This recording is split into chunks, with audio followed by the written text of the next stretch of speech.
guys! Welcome back to our YouTube channel. Please don't forget to like, share, and subscribe para lagi kayong updated sa mga video na i-upload ko sa aming YouTube channel.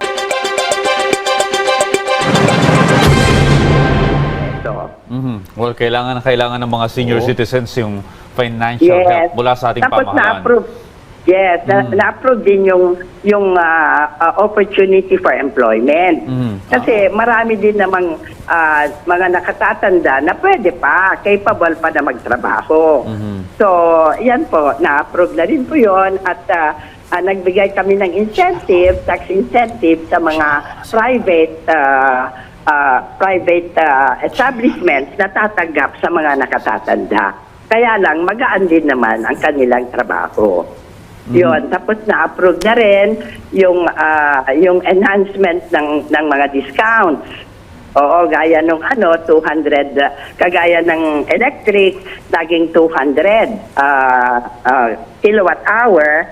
At ito ay hindi lang yung kumukonsumo ng 100, which is noon approved. No? Ngayon, lahat na ng nakatatanda ay entitled na sa discount of 200 kilowatt hour.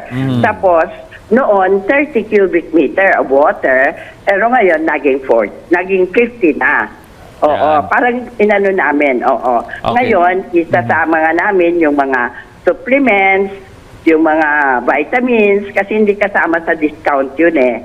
Yun ang mga kailangan naman nakatatanda. So, yun, nakasama din yun. Thanks for watching. Please don't forget to like, share, and subscribe.